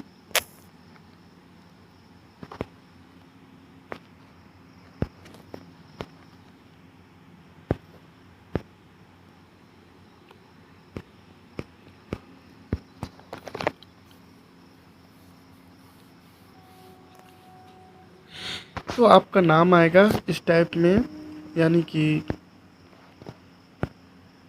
जैसे कि आप यहाँ देख पा रहे हैं 30 सितंबर 2023 को ये अलॉटमेंट लेटर जारी किया गया था एग्जाम्पल के तौर पे। फिर आपको मान लीजिए आपका नाम अमित कुमार सिंह चौहान है, तो आपको क्या करना है, ये इसका भी आप जो भी सब्जेक्ट के हैं ये, तो आपको इसका एक प्रिंट लेना है जहाँ पे आपका नाम रहेगा। और इसके बाद आपके सारे डॉक्यूमेंट्स और आपने जो वेरिफिकेशन कराया था वो, और साथ ही में आपने जो चॉइस फिलिंग किया था वो कागज़, सभी कागज़ को ले जा कर के ही पहुँचना है आपको कहाँ, जो आपको आवंटित कॉलेज मिला है।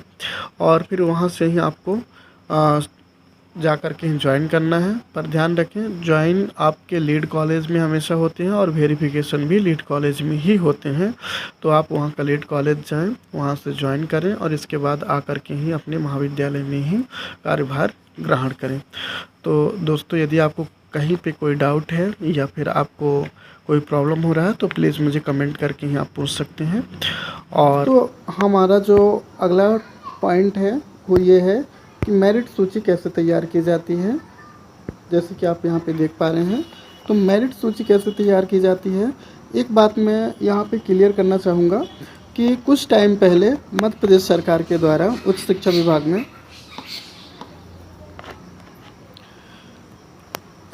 विभाग में कैटेगरी हुआ करती थी, जिसमें टोटल 4 कैटेगरी बनते थे दोस्तों। जिसमें से ही पहला होता था आपका पीएचडी के साथ क्या होता था, पीएचडी के साथ नेट या सेट हो, पीएचडी के साथ आपका नेट या सेट होना अनिवार्य था। दूसरा जो कैटेगरी बनता था वो बनता था इन तीन में से ही कोई एक होना चाहिए, यानी पीएचडी हो या नेट हो या सेट हो। आपके पास पीएचडी हो, नेट हो, सेट हो। तीसरा जो बनता था दोस्तों वो एमफिल कैटेगरी का बनता था,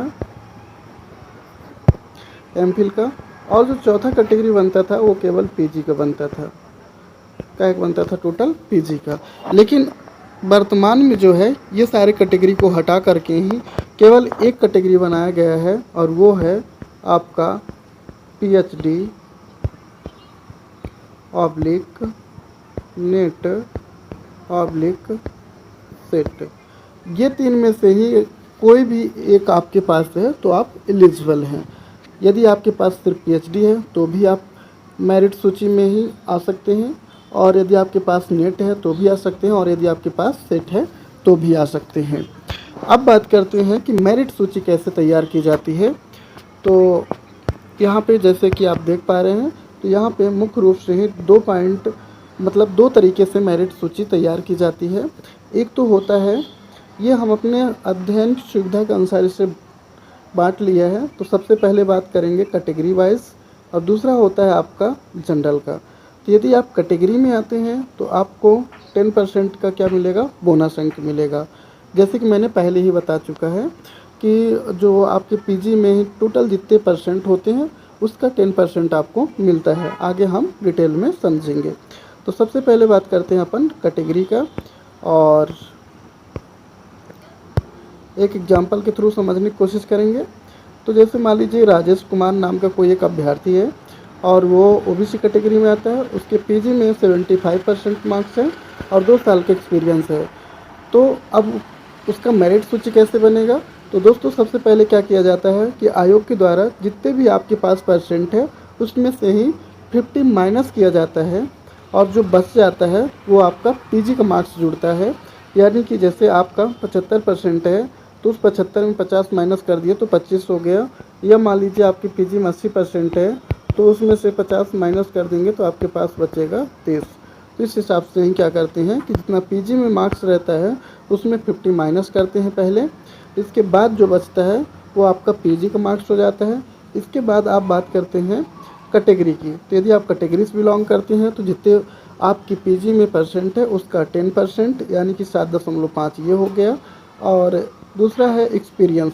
तो 1 वर्ष के लिए अधिकतम 4 अंक दिए जाते हैं, और मैक्सिमम जो है वो एक्सपीरियंस 5 वर्षों के लिए रहता है और टोटल 20 अंकों के लिए रहता है। तो यहाँ पे ही इन्होंने 2 साल पढ़ाया है या 2 साल का इनके पास क्या है, अनुभव है, 2 इयर्स की एक्सपीरियंस है। तो टोटल कितने हो गए, 8 अंक। अब मेरिट सूची कैसे बनेगी? तो सबसे पहले बनती है कि मेरिट यानी कि पीजी होना चाहिए, फिर कैटेगरी से या तो कैटेगरी आएगा, और यदि आप एक्सपीरियंस है तो एक्सपीरियंस आएगा। तो सबसे पहले हमने देखा कि इनके पीजी का माइनस करने के बाद 50 माइनस करने के बाद कितना है, 25, और कैटेगरी का इनको मिल गया वेटेज 10% तो 7.5, और एक्सपीरियंस है 8। तो इस हिसाब से टोटल इनका कितना बन रहा है स्कोर कार्ड, 40.5। तो ये इनका क्या है, मेरिट सूची है। अब बात करते हैं जनरल कैटेगरी की, कि जनरल कैटेगरी में कैसे बनता है।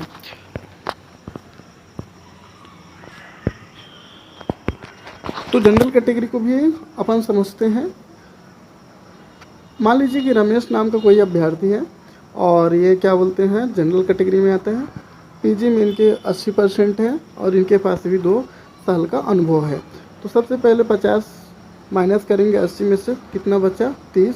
तब इनका मेरिट कैसे बनेगी? तो पीजी प्लस एक्सपीरियंस यानी 30 और 8 टोटल 38। तो इनका जो मेरिट सूची बनेगी वो 38% का बनेगा। इसी के आधार पर चयन होता है। अब दोस्तों मैं आपको लिए चलता हूँ मध्य प्रदेश के हायर एजुकेशन जो साइड है, मेरिट सूची जो जारी करती है उसमें, और आपको दिखाता हूँ कि कैसे बनता है जो अभी आपने समझा है।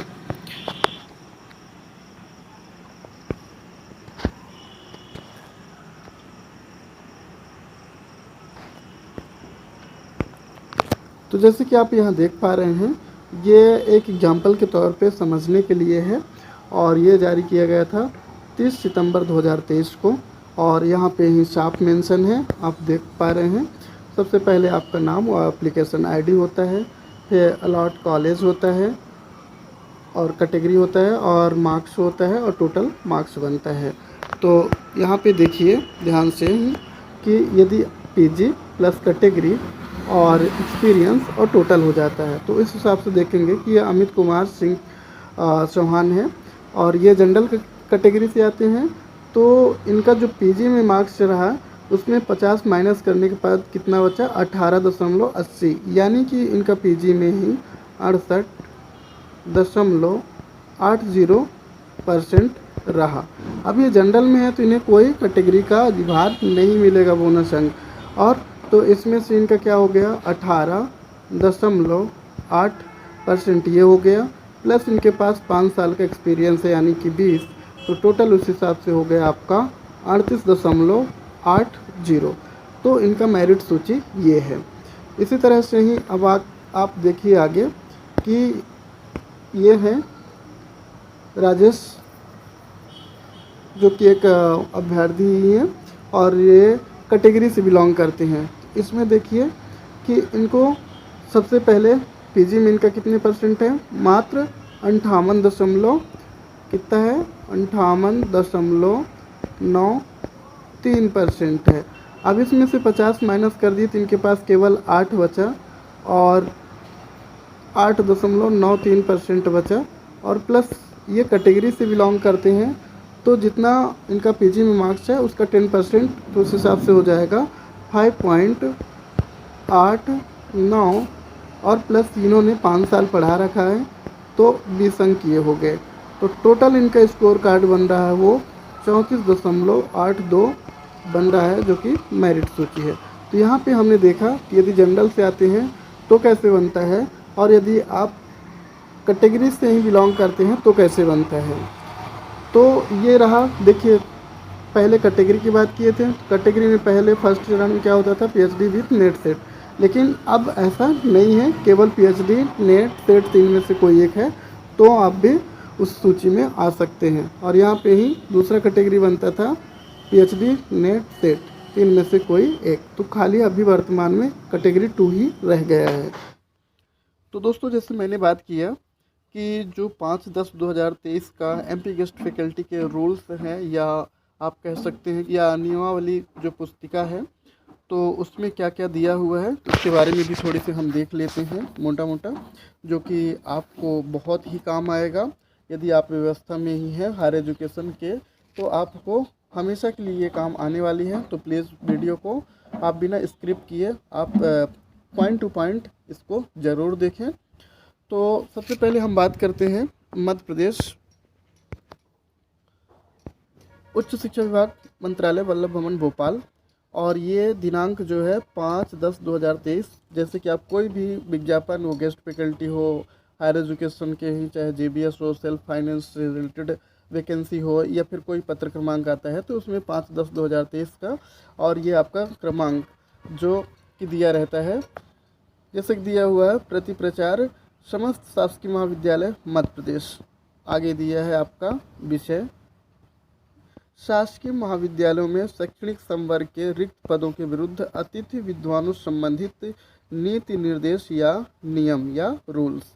अब आगे देखते हैं कि उच्च शिक्षा विभाग के अंतर्गत शासकीय महाविद्यालय में या महाविद्यालयों के लिए प्राध्यापक, सहायक प्राध्यापक और क्रीड़ा अधिकारी, ग्रंथपाल के स्वीकृत पदों में से रिक्त पदों के विरुद्ध संचालनालय की आमंत्रण प्रक्रिया में चयनित होकर कार्यरत अतिथि विद्वानों से संबंधित व्यवस्था हेतु पूर्व में जारी समस्त निर्देशों को नियमित व निरस्त करते हुए अतिथि विद्वान व्यवस्था को संचालित किए जाने हेतु निम्न दिशा निर्देश प्रसारित किया जाता है या प्रसारित किया जाना प्रस्तावित है। तो ये आया था आपका 5/10/2023 और यही नियम अभी वर्तमान में चालू है। तो सबसे पहले देखते हैं इसमें सामान्य दिया हुआ है और इसमें ही मोटा मोटा देखेंगे अपन, बाकी ये पीडीएफ आपको study with BL sir Telegram channel में भी मिल जाएगा। तो सबसे पहले पॉइंट दिया हुआ है सामान्य। सामान्य में क्या देखना है तो इसमें आप देख पाएंगे कि आवेदक की जो आयु सीमा है वो अधिकतम 65 वर्ष रहेगी, ये जैसे कि आपने देखा यहाँ पे ही। और वहीं आगे दिया हुआ है कि संबंधित पदों पर कार्य करने के लिए न्यूनतम शैक्षणिक योग्यता विश्वविद्यालय अनुदान आयोग या विश्वविद्यालय और महाविद्यालय में शिक्षकों और अन्य शैक्षिक कर्मचारियों की नियुक्ति हेतु न्यूनतम आवश्यकताएं व उच्चतर शिक्षा में मानकों के रखरखाव हेतु अन्य उपाय संबंधित नियम या विनिमय 2018 एवं समय समय पर किए गए संशोधन मूल्यांकन मापदंड के अनुसार वंचित है। वंचित योग्यता रखने वाले अभ्यर्थी एवं मध्य प्रदेश के मूल निवासी, तो ध्यान रखिएगा इसमें मध्य प्रदेश के मूल निवासी का डोमिसाइल भी लगेगा। और आगे दिया व्यवस्था के अंतर्गत आवेदन कर सकेंगे। अतिथि विद्वान आमंत्रण पूर्णतः अस्थायी है, ध्यान रखिएगा। और आगे देखते हैं, पॉइंट नंबर 2 दिया हुआ है जो कि बहुत ही महत्वपूर्ण है। इसमें दिया हुआ है योग्यता, अनुभव अंक, अधिभार, मेरिट अंक गणना, वारीता का निर्धारण। तो सबसे पहले दिया है योग्यता का निर्धारण कैसे किया जाएगा। तो संबंधित विषय या सह विषय में ही आपके पास या तो नेट हो या एमपी सेट हो या स्लेट हो अथवा पीएचडी हो, तो ये हो गया आपका एलिजिबिलिटी। आगे दिए संबंधित पदों में कार्य करने के लिए न्यूनतम शैक्षणिक योग्यता विश्वविद्यालय अनुदान आयोग वही है 2018 के नियम वाली। और आगे दिया हुआ है अनुभव अंक, जो कि आप ये देख पा रहे हैं। अनुभव अंकों का निर्धारण कैसे किया जाएगा। तो अतिथि विद्वानों को वरीयता देने के लिए उनके द्वारा पंजीयन के समय दर्ज अध्यापन कार्य के लिए दे अधिभार अंकों को जोड़कर गणना में, है ना, लिया जाएगा। और अंक अतिथि विद्वानों द्वारा आवेदन के समय पोर्टल पर दर्ज किए जाएंगे, जिन्हें असत्य व त्रुटिपूर्ण पाए जाने पर कार्यभार ग्रहण नहीं कराया जाएगा। यह स्पष्ट किया जाता है कि प्राचार्य द्वारा प्रदत्त पत्रक के अनुसार कार्य दिवसों को ही अनुभव अंक के लिए जोड़ा जाएगा। यह अधिभार अधिकतम 5 वर्षों के लिए, कितने वर्षों के लिए, 5 वर्षों के लिए अधिकतम अंक 20 अंक होंगे आपके ही मान्य होगा। और यह भी स्पष्ट किया जाता है कि शासकीय महाविद्यालय में किए गए शैक्षणिक कार्य के अनुभव को ही अधिभार के रूप में शामिल किया जाएगा, यानी कि आपके जो प्राइवेट होते हैं उसकी कोई यहाँ पे ही काउंट नहीं किया जाएगा। अब ये 5 वर्षों को कैसे कैसे काउंट करेंगे, तो ये दिया हुआ है। सबसे पहले कार्य दिवस दिया है और अनुभव का अंक। यदि आप यहाँ पे देखें कि 1 दिन से लेकर के और 89 1 डेज से लेकर के 89 डेज तक आपने यदि पढ़ाया है तो आपको मिलेंगे 1 अंक। फिर आपके 19 से लेकर के ही 119 तक, यानी 90 से लेकर के 119 तक में कितने मिलेंगे, 2 अंक। और 120 से लेकर के 149 दिवस में ही 3 अंक मिलेंगे। और 149 यानी 150 से अधिक होता है तो आपको 4 अंक मिलेंगे। ध्यान रखिएगा, ये तभी काउंट होंगे जैसे कि मान लीजिए कि 1 माह में ही कम से कम 4 संडे निकाल दीजिए।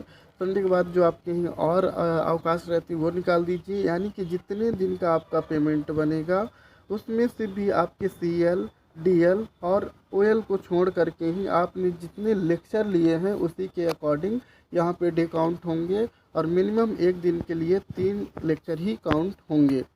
अब यहाँ साफ दिया हुआ है, जैसे ये देख पा रहे हैं, गणना के लिए 3 कालखंड को 1 कार्य दिवस के समतुल्य माना जाएगा। आगे दिया हुआ है अधिभार का निर्धारण।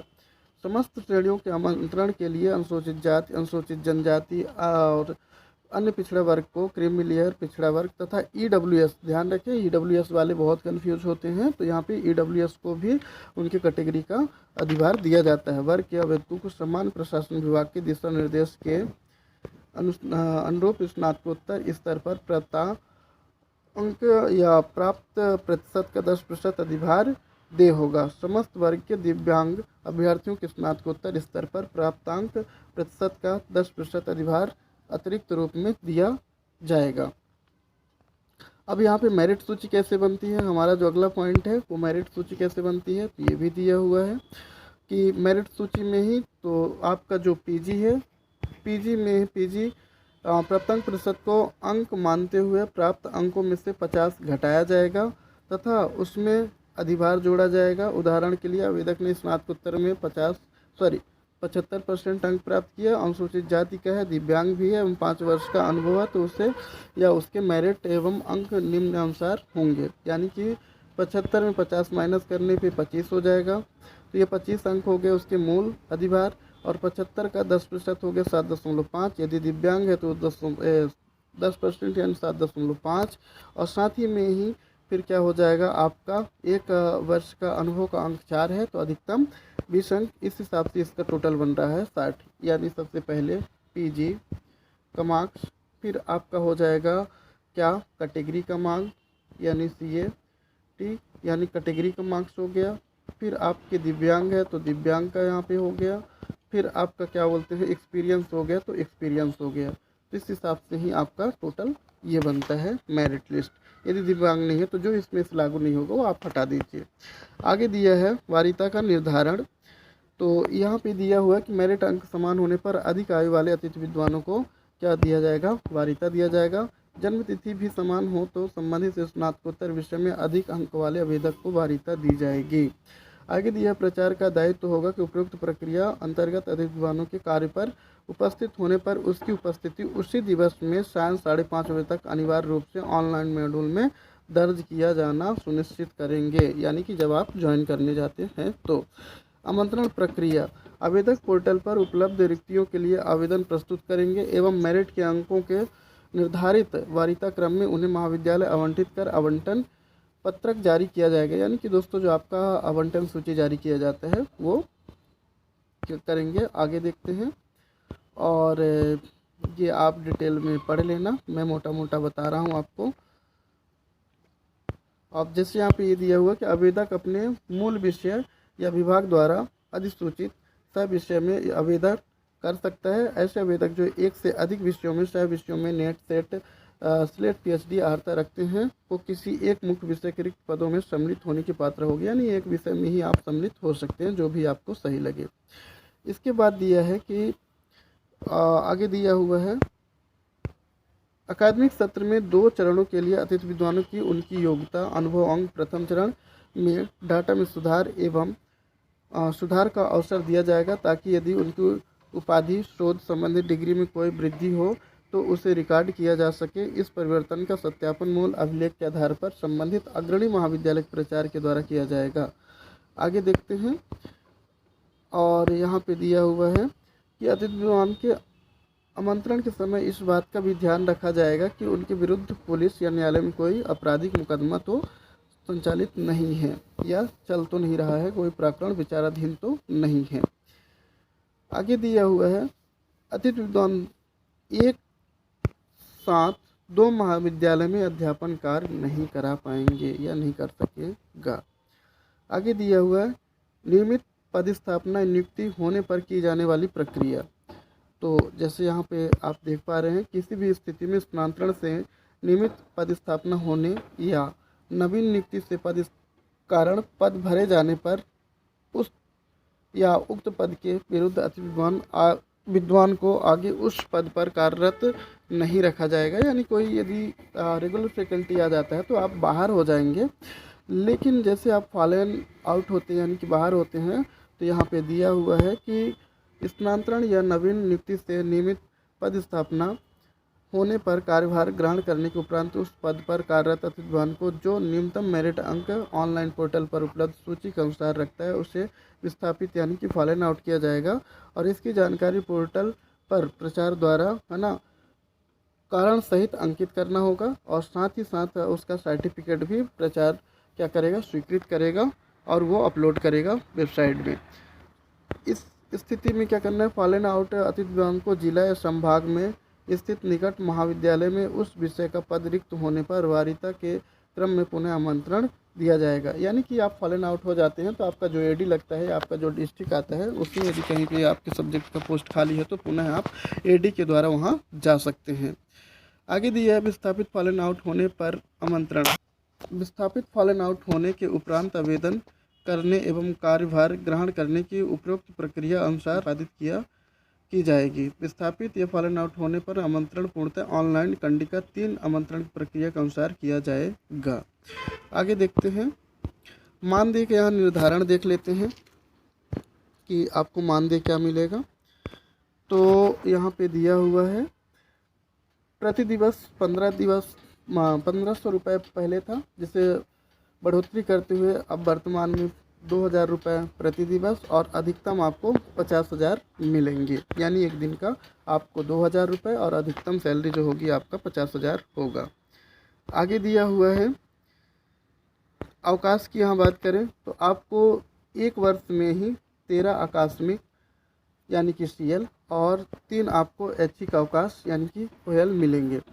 और आगे दिया हुआ है कि यदि आप महिला अतिथि विद्वानों है या महिला अतिथि विद्वानों को प्रसुविधा अधिनियम 1961 की कंडिका 5 एवं कार्य एवं रोजगार मंत्रालय भारत सरकार की अधिसूचना 31 मार्च 2017 एवं समय समय पर जारी संशोधित आदेश अनुसार प्रसूति अवकाश अवधि में उस महिला अतिथि विद्वान को उस अवधि में प्रत्येक माह में उपलब्ध कार्य दिवस के लिए उसी दर से मानदेय भुगतान किया जाएगा जिस दर से उसे प्रसूति अवकाश में जाने की ठीक पहले मानदेय प्राप्त हो रहा था।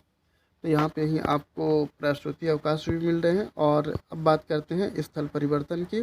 तो आप जो ट्रांसफ़र लेते हैं तो कार्यरत विद्वानों को एक अकादमिक सत्र में एक बार पद रिक्त होने की स्थिति में स्थानांतरण की सुविधा रहेगी, जो कि ऑनलाइन पोर्टल पर मेरिट के आधार पर संचालनालय स्तर से की जाएगी। आपको एक वर्ष में केवल एक ही बार आपको क्या मिलेगा, ट्रांसफ़र मिलेगा, और फिर उस अकादमिक सत्र में नहीं मिल पाएगा। आगे दिया है नियमित या नियुक्ति हेतु आयोजित परीक्षा में दी जाने वाली सुविधाएं। तो आपको क्या क्या सुविधाएं मिलेंगी यहाँ पे दिया हुआ है। तो सबसे पहले यहाँ पे क्या मिलेगा, 25% का आपको आरक्षण मिलेगा। और यदि आप पिछड़ा वर्ग, अनुसूचित जाति जनजाति, EWS में आते हैं तो इन आरक्षित पदों पर उन्हीं अतिथि विद्वानों को आरक्षण का लाभ दिया जाएगा जिनके द्वारा न्यूनतम एक पूर्ण अकादमिक सत्र में शासकीय महाविद्यालय में अध्यापन कार्य किया है अथवा अतिथि विद्वान नीति वर्ष 2019 के अनुसार 4 अंक अर्जित किए हैं। पदों का आरक्षण आगामी 3 भर्ती विज्ञापन तक सीमित रहेगा, यानी कि आगामी 3 भर्तियों तक ही मान्य रहेगा। और 25% पद अतिथि विद्वानों से भरा जाना लक्षित है इसका। तो यानी 25% का आपको रिजर्वेशन भी मिलेगा। आगे दिया हुआ अतिथि विद्वानों को मध्य प्रदेश लोक सेवा आयोग द्वारा आयोजित सहायक प्राध्यापक, क्रीड़ा अधिकारी, ग्रंथपाल भर्ती परीक्षा में निर्धारित आयु सीमा में अध्यापन अनुभव अतिथि विद्वान नीति वर्ष 2019 के अनुसार के बराबर, अर्थात एक अकादमिक सत्र के लिए 1 वर्ष किंतु अधिकतम 10 वर्षों की छूट भी प्रदान किया जाएगा यदि आप पहले से पढ़ा रहे हैं तो। आगे दिया हुआ है 1 माह के अनेक कार्य दिवसों में अथवा निरंतर 15 दिवस तक आप यदि अनुपस्थित रहने या अनुशासनहीनता की प्रवृत्ति रखने वाले अतिथि विद्वानों को प्राचार्य द्वारा क्या किया जाएगा, कारण बताओ सूचना पत्र जारी किया जाएगा। और यदि संतोषजनक नहीं मिलता तो उसे बाहर कर दिया जाएगा, ये भी दिया है। और ये आप देख सकते हैं क्या क्या है डिटेल में ही। आई होप कि आपको यह वीडियो पसंद आया हो और आपको लगा कि इसमें कुछ छूट गया हो तो प्लीज़ मुझे कमेंट करके भी पूछ सकते हैं। और साथ ही साथ प्लीज़ चैनल को सब्सक्राइब कीजिए, लाइक कीजिए, ज़्यादा से ज़्यादा लोगों को शेयर कीजिए। और इस चैनल के माध्यम से ही मैं पूरा कोशिश करता हूँ कि आपको हायर एजुकेशन से संबंधित, चाहे वो GBS हो या फिर आपके क्या बोलते सेल्फ फाइनेंस हो या MP higher education guest faculty हो, तो उनकी जो भी क्वेरीज होती है, जहाँ से वैकेंसी आती है, कहीं ना कहीं आपको इस चैनल के माध्यम से ही मिलता है। और साथ ही में आप इस वीडियो को डिस्क्रिप्शन में ही 10 पेज का जो PDF है 5/10/2023 के नियम पुस्तकावली वो भी देख सकते हैं, और रूल्स क्या है वो देख सकते हैं। और साथ ही साथ में आपको ये सारे PDF आपको टेलीग्राम चैनल भी मिल जाएंगे। तो थैंक यू, मिलते हैं नेक्स्ट वीडियो में।